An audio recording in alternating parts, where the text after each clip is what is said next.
गुरोरधिकं तत्त्वं न गुरोरधिकं तपः न गुरोरधिकं ज्ञानम् तस्मै श्री गुरवे नमः तस्मै श्री दत्तगुरवे नमः। जय बोलो दत्त महाराज की जय।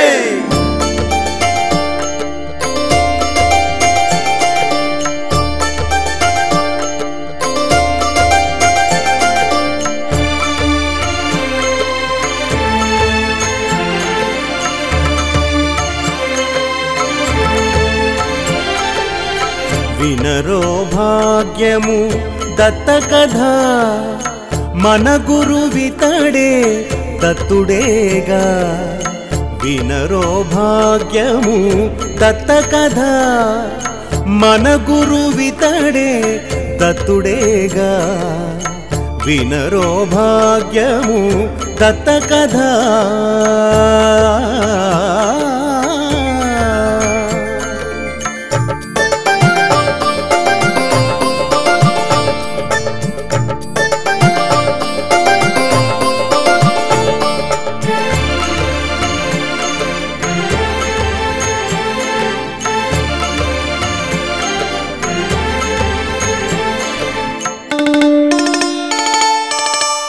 ఆది నుండి సహ్యాద్రి గిరులలో ధ్వనించినది దత్త కథ।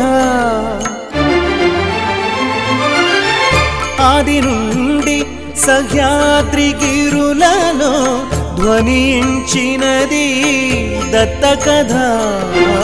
నినదించేనిదే శౌనకాదులచే నినదించేనిదే శౌనకాదులచే కథలు కథలుగా దత్త కథ।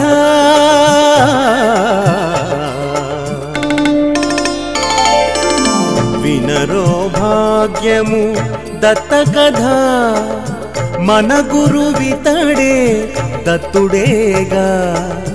వినరో భాగ్యము దత్త కథ।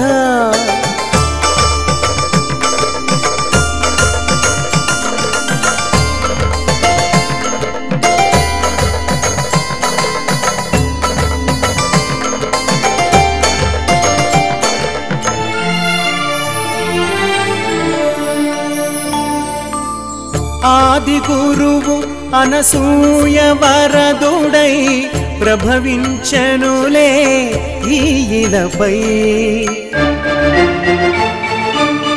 ఆది గురువు అనసూయ వరదుడై ప్రభవించనులే ఈలపై। బోధించేనిది పరమ గురులచే బోధించేనిది పరమ గురులచే విధి విధులలో దత్త కథ।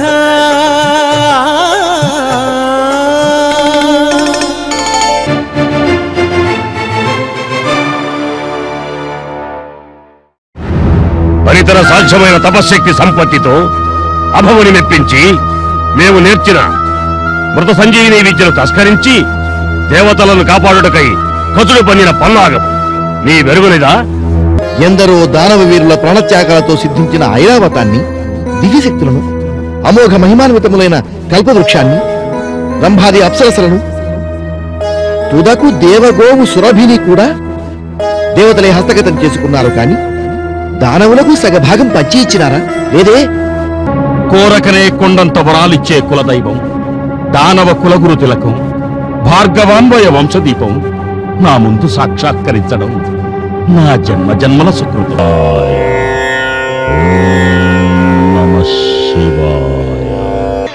నీవు కోరిన రీతి త్రిమూర్తి స్వరూపుడు మన పుత్రునిగా జనించుటకు ఇదే మంచి సమయం।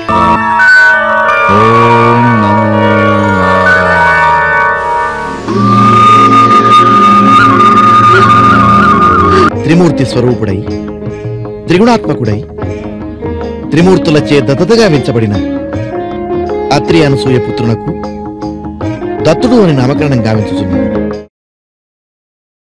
అత్రి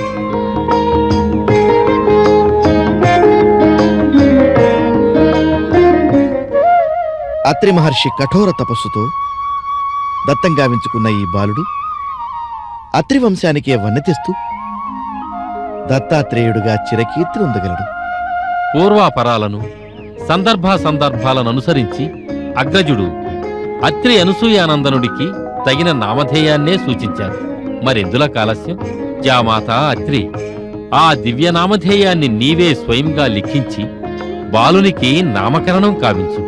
పెద్దల ఆజ్ఞ ఆవశ్యక శిరోధారి.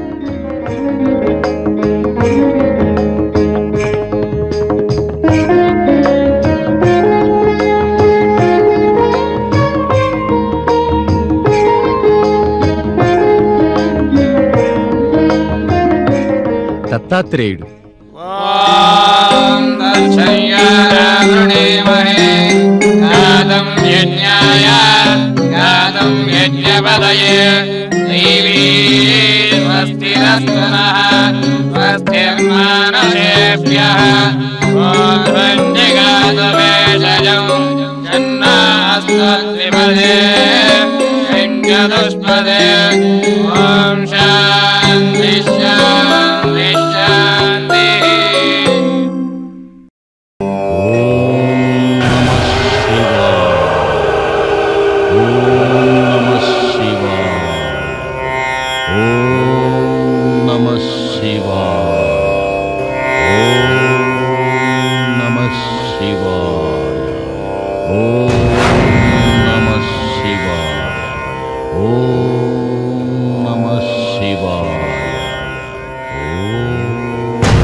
వేదం పరమం పవిత్రం ప్రజాపతేర్యత్సహజం పురస్తాదో ఆయుష్యమగ్రియం ప్రతిమంచ శుభ్రం యజ్ఞోపవేదం పరమస్తు తేజః. ఓం భూర్భువస్సువః ఓం తత్సవితుర్వరేణ్యం భర్గో దేవస్య ధీమహి ధియో యో నః ప్రచోదయాత్. ఓం యో వైతాం ప్రణో వేద అమృతేన వృతాంబురీం తస్మై బ్రహ్మజ బ్రహ్మాజ ఆయుః కీర్తిం ప్రజాం దదుః. అభ్యస్తంబోధ పృథివీరసాక్ష విశ్వకర్మణ సమవర్తదారే తస్య స్వచ్ఛావిదధక్తో భవేది తత్పురుషస్య విశ్వవాజానమగ్రే వేదాహమేతం పురుషం మహాంతం ఆదిత్యవర్ణం తమసః పరస్తాత్ తదేవం విద్వానమృత ఇహ భవతి నాన్యః పంథా విద్యతే యనాయ ప్రజాపతిశ్చరతి గర్భే అంతః అజాయమానో బహుధా విజాయతే.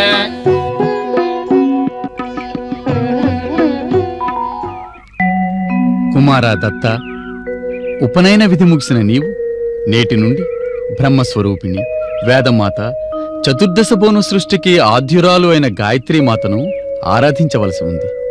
త్రిసంధ్యలయందు త్రికర్మల సాక్షిగా బ్రహ్మణిని ఆరాధించిన వారికి బ్రహ్మజ్ఞాన సంపత్తి కలిగి జ్ఞానదృష్టి అలవడును. కనుక నీవు మనోవాక్కాయ కర్మలను మాత చరణాల విందాల పరంచేసి ధ్యానించు. నీకు సకల సిద్ధులు సిద్ధించగలవు.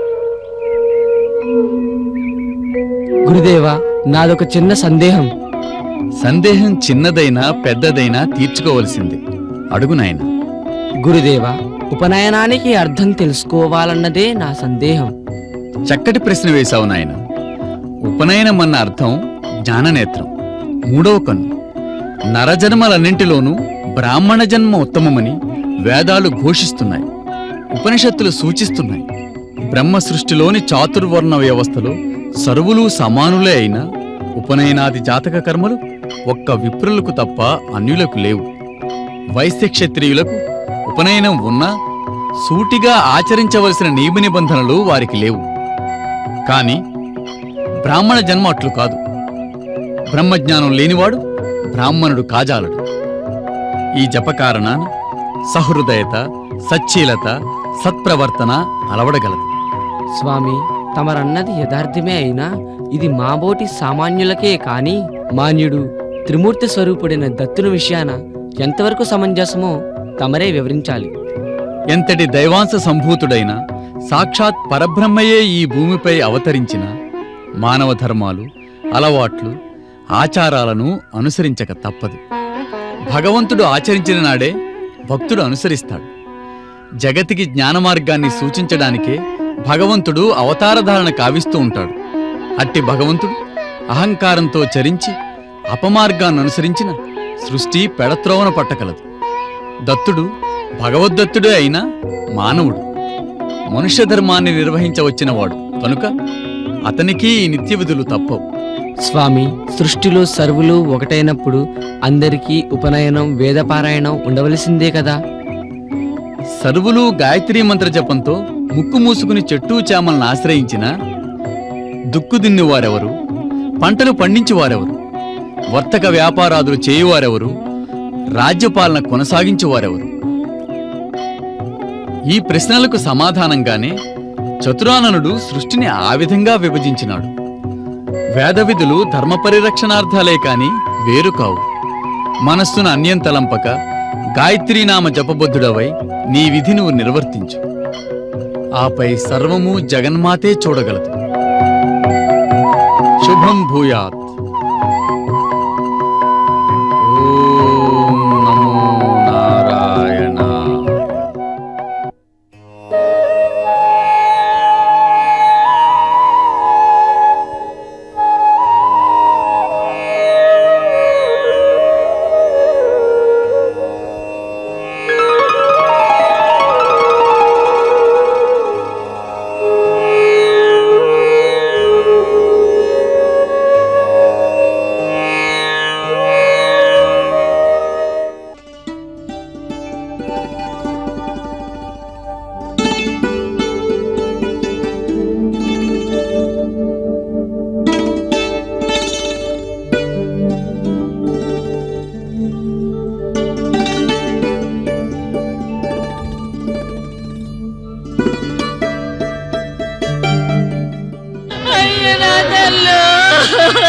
ఊకోమ్మా, ఊకోయే.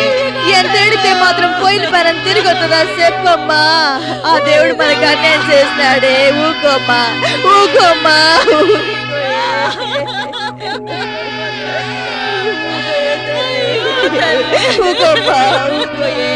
అవునే సుబ్బప్ప, ఇందాకటి నుంచి గుండెలు అవిసేలా ఏడుస్తున్నావు.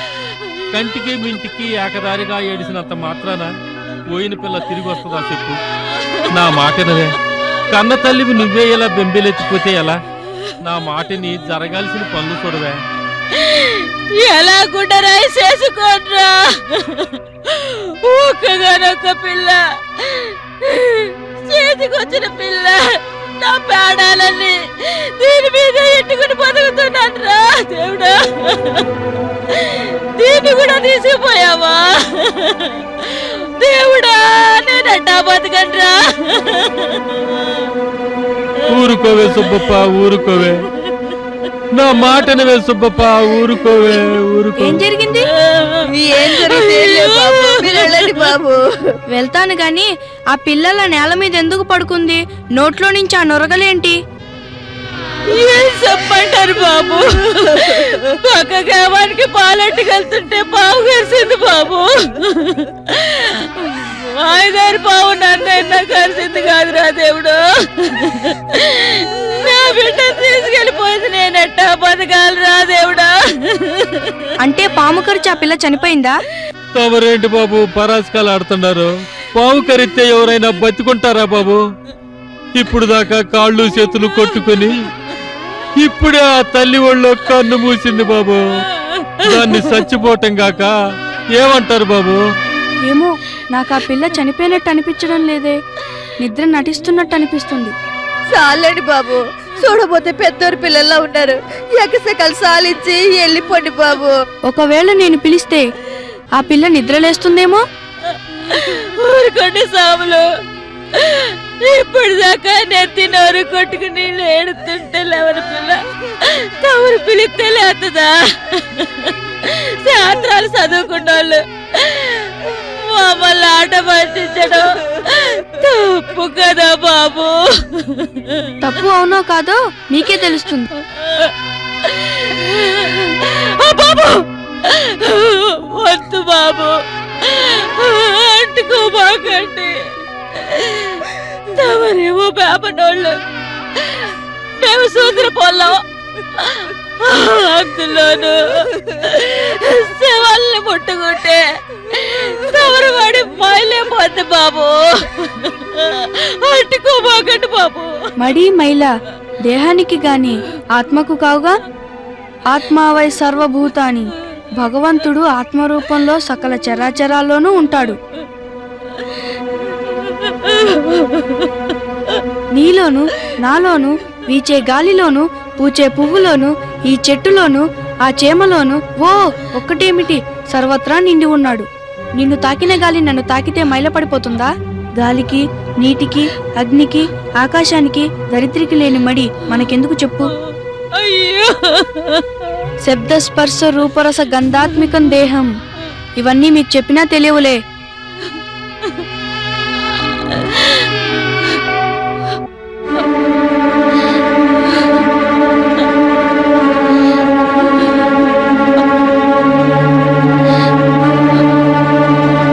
లే పిల్ల లే, ఇక నిద్ర నటించిన చాలే కాని ఇకలే.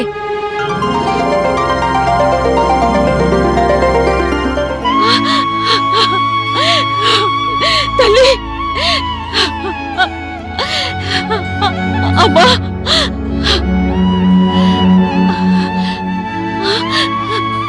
అలా దిక్కులు చూస్తావేం పిల్ల? నువ్వు మాగండుగా నిద్రపోతే మీ అమ్మ మరణించావనుకుని గుండెలు అవిసేలా ఏడ్చింది.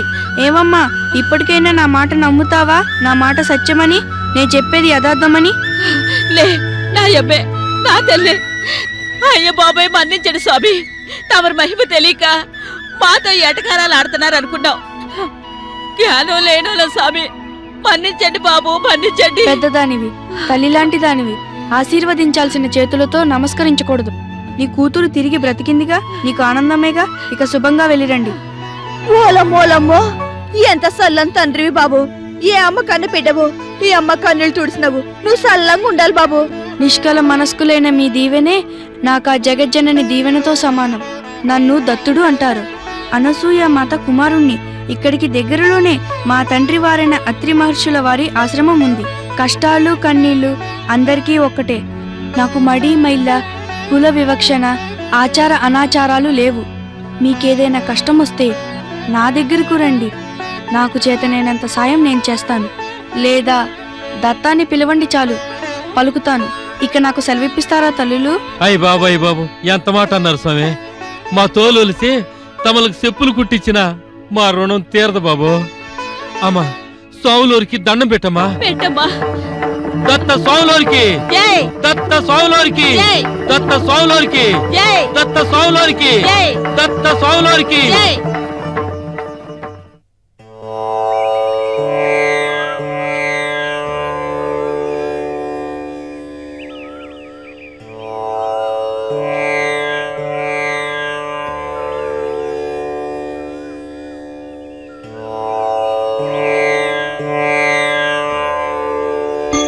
ఇది యోగముతో, ధ్యానముతో, సాధనతో సత్ప్రవర్తనతో సాధించవలసిన కార్యం.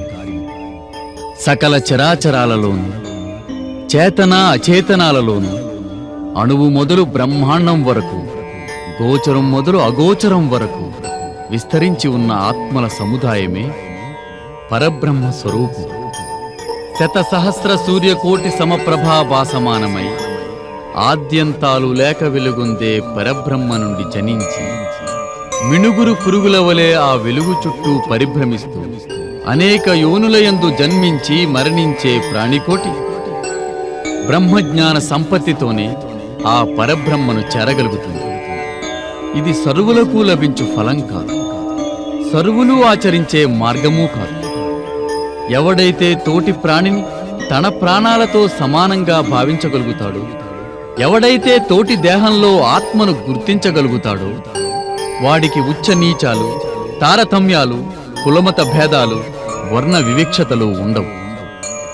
బాలభానుడి నునులేత కిరణాలు పవిత్ర గంగానదీ తోయాలపై, క్రిమికీటకాదుల సముదాయమై దుర్గంధపూరితమైన మురికి గుంటపై సమానంగా ప్రసరిస్తాయి. అట్లే బ్రహ్మజ్ఞాన సంపన్నుడి దృష్టి ఆ విధంగానే ప్రసరించాలి.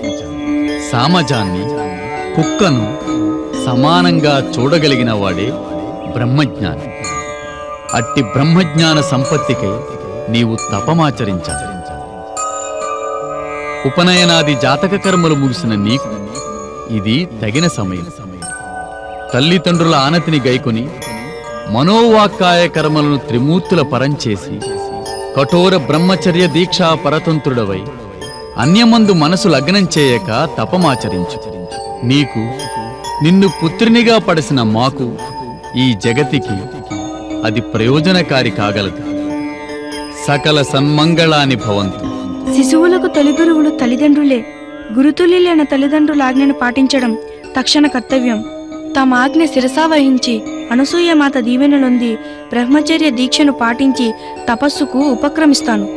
మనోవాంఛా ఫలసిద్ధిరస్తు. వినరో భాగ్యము దత్త కథ, మన గురువితడే దత్తుడేగా. వినరో భాగ్యము దత్త కథ.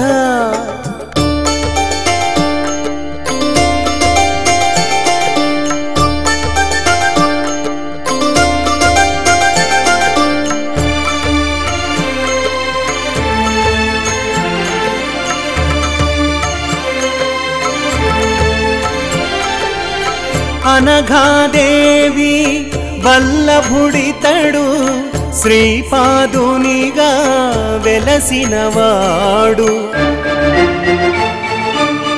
అనఘాదేవి వల్లభుడితడు, శ్రీపాదునిగా వెలసినవాడు. అక్కల్ కోటలో తానై ఉండి షిరిడిలోన నిలిచినవాడు. వినిపించారిదే వేద వేద్యులు